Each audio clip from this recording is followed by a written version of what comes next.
जैसा कि आप लोग जानते हैं कि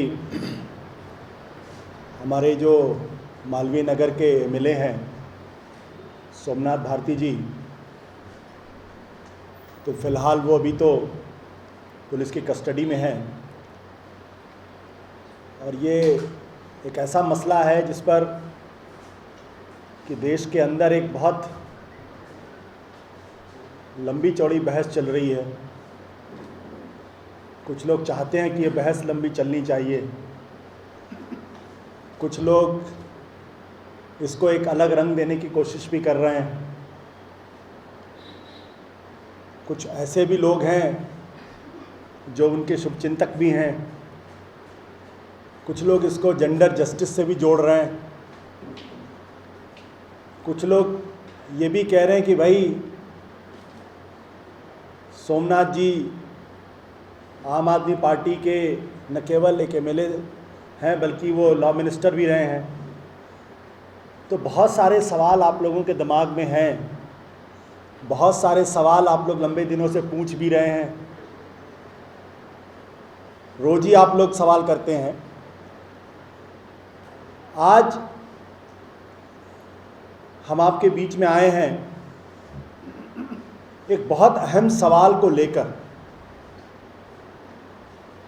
जो न केवल आम आदमी पार्टी से जुड़ा हुआ है, न केवल जो सोमनाथ जी के उससे जुड़ा हुआ है, न केवल ये मैट्रिमोनियल डिस्कॉर्ड का मामला है, बल्कि कहीं ना कहीं एक ऐसा मामला भी है जिस पर पूरे देश के अंदर आज से चर्चा होनी चाहिए। क्योंकि कल सोमनाथ जी के मामले की सुनवाई जब सुप्रीम कोर्ट में हो रही थी उनकी एंटीसिपेटरी बेल को लेकर, तो हिंदुस्तान के इतिहास में कम से कम मेरा एक लंबा चौड़ा पत्रकारिता का इतिहास है, मैंने कम से कम ऐसी घटना तो अभी तक नहीं सुनी थी। वो न केवल हैरत अंगेज बात है, न केवल हैरान और परेशान करने वाली बात है, बल्कि वो ये भी दर्शा रहा है कि देश की राजनीति किन लोगों के हाथ में है और किस तरीके की राजनीति इस देश के अंदर हो रही है। आप लोगों का ज़्यादा वक्त न लेते हुए मैं ये कहना चाहता हूँ कि कल एंटीसिपेटरी बेल में जब सुप्रीम कोर्ट के अंदर सुनवाई चल रही थी, तो देश के attorney general Mukul Rohatgi, solicitor general Ranjit Kumar, additional solicitor general Tushar Mehta, देश के 3 सबसे बड़े कानून अधिकारी, the 3 biggest law officers of the country, वो तीनों लोग अदालत के अंदर मौजूद थे और तीनों लोगों ने अपनी पूरी ताकत लगाई कि सोमनाथ भारती जी को एंटीसिपेटरी बेल न मिल पाए। ये कोई मामूली घटना नहीं है। एक मामूली एमएलए, उसके पारिवारिक झगड़े की लड़ाई, मैट्रिमोनियल डिस्कॉर्ड का मामला, और उस मैट्रिमोनियल डिस्कॉर्ड्स में एमएलए साहब को एंटीसिपेटरी बेल न मिले, इसके लिए देश के अटॉर्नी जनरल मुकुल रोहतगी, जो हिंदुस्तान के सबसे बड़े लॉ ऑफिसर है, जिस पर सोली सोराब जी जैसे महान कानूनविद सुशोभित रह चुके हैं, रंजीत कुमार सॉलिसिटर जनरल और additional solicitor general Tushar Mehta, तीनों लोग। अमूमन यह माना जाता है कि attorney general rarely solicitor general जब सोली सोराब जी थे तो रेयरली वो सरकार की तरफ से अदालतों में अपीयर होते थे। रेयरली मैं जब कह रहा हूं तो I am saying with lot of seriousness. वहीं पर एक मामूली एमएलए की पारिवारिक झगड़े के मामले में उनको एंटीसिपेटरी बेल न मिले, इसलिए मुकुल रोहतगी जी वहां मौजूद थे। मैं ये सवाल पूछना चाहता हूं आम आदमी पार्टी की तरफ से कि ऐसा क्यों हुआ? क्या सोमनाथ भारती जी का मसला हिंदुस्तान के संविधान की व्याख्या से जुड़ा हुआ है? क्या उसमें कानून का कोई इतना बड़ा पहलू है जहाँ पे अटॉर्नी जनरल जब अपीयर होते हैं तो माना जाता है सेंट्रल गवर्नमेंट की तरफ से वो अपीयर हुए हैं, जहाँ उनको अदालत के सामने उसकी व्याख्या करनी थी।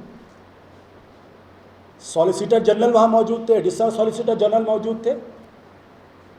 किस कैपेसिटी में मौजूद थे, मैं सवाल पूछना चाहता हूँ। क्यों मौजूद थे, मैं सवाल पूछना चाहता हूँ। संविधान का ऐसा कौन सा मामला था कि जिसने अटॉर्नी जनरल को मजबूर कर दिया वहां रहने के लिए अपने बाकी दो साथियों के साथ? क्या दिल्ली पुलिस ने उनको एंगेज किया था?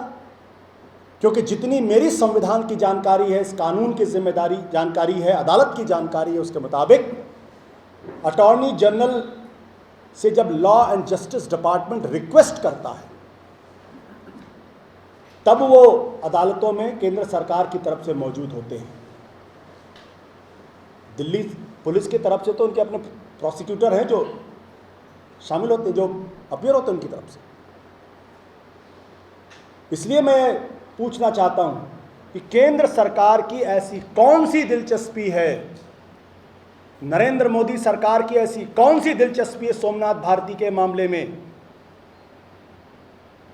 कि देश के अटॉर्नी जनरल को, सॉलिसिटर जनरल को, एडिशनल सॉलिसिटर जनरल को बाकायदा अदालत में आके मैट्रिमोनियल डिस्कॉर्ड के एक मामले में एमएलए को एंटीसिपेटरी बेल न मिले वहां मौजूद रहना पड़ता। क्या यह इस बात का सबूत नहीं है कि केंद्र सरकार सीधे दिल्ली के मामले में दखल दे रही है और यहां तक दखल दे रही है कि एक मामूली एमएलए को एंटीसिपेटरी बेल न मिले, इसके लिए अटॉर्नी जनरल, सॉलिसिटर जनरल और एडिशनल सॉलिसिटर जनरल को भेजा जा रहा? क्या यह सिर्फ अपने बल पर आए?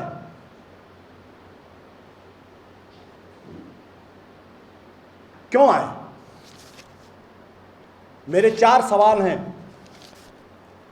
पहला सवाल यह है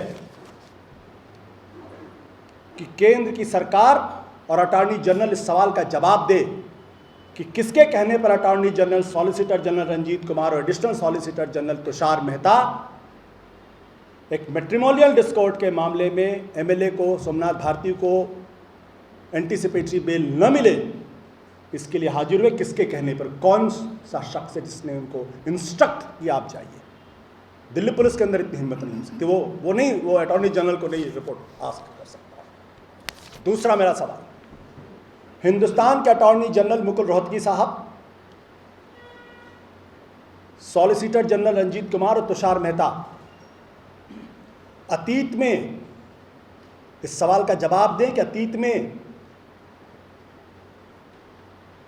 कब तीनों लोग एक साथ एक मामले में सरकार को रिप्रेजेंट करने के लिए अदालत में मौजूद हुए? When all three, Attorney General, Solicitor General, Additional Solicitor General, all together represented Government of India in one particular case. I want to know this, when this happened last time. This is very important. Did they appear together in the Italian Marines case? Did they appear together in the black money case? Because these are the issues which is internationally important, nationally important, and with the Government of India has a lot of stakes. Did all three appear in these two cases? Are similar cases of equal importance? Thirdly, मैं जानना चाहता हूं कि जिस दिन से इस देश के अंदर संविधान लागू हुआ है उसके बाद कितने मैट्रिमोनियल डिस्कॉर्ड के मामले में देश का attorney general, solicitor general appear किए हैं? कितने ऐसे केस हैं जिसका हिसाब वो दे देश को? आखिरी मामला कब था जब देश का attorney general, solicitor general, additional solicitor general एक साथ मैट्रिमोनियल डिस्कॉर्ड के मामले में अपीयर हुए थे कि ताकि जो भी मुवक्किल है उसको एंटीसिपेटरी बेल न मिले?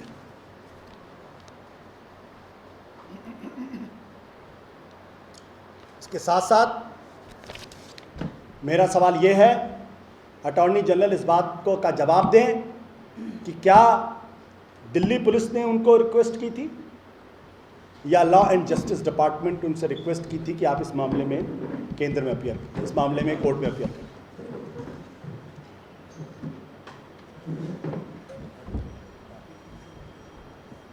मैं फिर सवाल दोहराता हूं, तीनों आदमियों को अदालत में अपीयर करने के लिए क्या दिल्ली की पुलिस ने रिक्वेस्ट की थी या फिर केंद्र के लॉ एंड जस्टिस डिपार्टमेंट ने अपीयर की थी?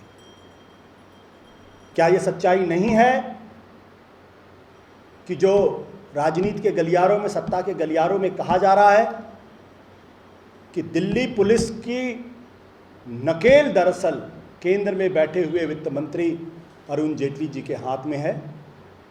मुकुल रोहतगी उनके पर्सनल फ्रेंड हैं, लोधी गार्डन में रोजाना सुबह वॉक करते हैं, दोनों पुराने दोस्त हैं। तो मैं गुजारिश करना चाहूँगा कि जैसे आज़ाद हिंद फौज के मामले में देश के प्रधानमंत्री जवाहरलाल नेहरू ने एक जो वकील के तौर पर जो रोब होता है वो पहनने का काम किया, तो अदालत रिप्रेजेंट करने का काम किया, तो अरुण जेटली जी कृपया करके इनकी जगह आप खुद वकील के भेष में अदालत में अपीयर होइए, जैसे जवाहरलाल नेहरू जी अपीयर हुए थे। क्योंकि सोमनाथ भारती का मामला हिंदुस्तान के इतिहास का सबसे महत्वपूर्ण मामला है अब तक के इतिहास का। क्योंकि अगर उनकी एंटीसिपेटरी बेल अगर इतनी महत्वपूर्ण नहीं होती तो एक साथ 3 सबसे बड़े कानून अधिकारी अदालत में अपीयर नहीं करते। मैं कहना चाहूँगा, चूंकि अरुण जेटली जी का स्टेचर इन लोगों से बड़ा है, तो नेहरू जी के पदचिन्हों पर चलते हुए वो बाकायदा अगली बार अदालत के अंदर आए, सुप्रीम कोर्ट में सरकार की तरफ से अपीयर करें। बहुत बड़े लॉयर हैं, खुद सॉलिसिटर जनरल रह चुके हैं, उनका बड़ा सम्मान है, कानून के मसले पर पूरी दुनिया उनको मानती है। तो बजाय कठपुतलियों से खेलने के खुद सामने आए तो ज़्यादा बेहतर।